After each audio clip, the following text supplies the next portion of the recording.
To make films like this that are very culturally specific, English stories set in an English city, it's great. By now, I thought I would have had a little baby to love with the chiseled-jawed love of my life. Any excuse to come film in London is a good one. I have so many friends there now, and I know my little spots and favorite neighborhoods and favorite little cafes. Bridget does live in the same flat, but she might have gotten a promotion and she might have made a little more money, so it might be a little more grown up. We thought it would be good for her to stay living in the same flat in Borough Market, which, when the first film was made, was really just a market. It costs £8 to buy a tomato in Borough now, but Bridget can just about afford to live there. To actually walk into that world and see it alive in front of you is amazing. Action, bye.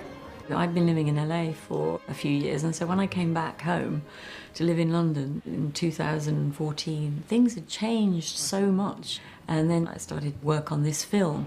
And so it was vital for me to try and bring in all of that, how architecture had changed, how London was much more cosmopolitan. It's interesting watching this film and then watching the first one, because, you know, in the last 15 years, the city has grown exponentially, like where she lives in Borough. The good bit is they've built this beautiful building called the Shard, which is a major skyscraper. The bad bit is they've built a train line right by her flat. The trains literally rattle in two directions past her windows. We thought that felt exactly like Bridget's character, that just as she gets her foot on the property ladder, they build a train line right by her bedroom window. She is on the property ladder in London, which is nearly impossible for anybody to achieve, so good on her. But it's still familiar, and I'm glad that that was a decision that they'd made, because I think part of what is so appealing about revisiting the Bridget Jones experience is revisiting her world and her friends and her family, and that familiarity, and it is all there.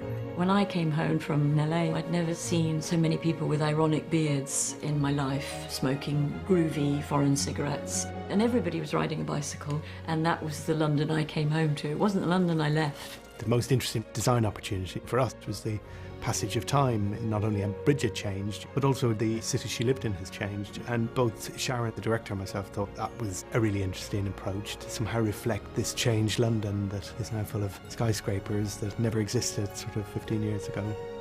That's the joy of London. It's kind of complicated and confused and gorgeous and very romantic.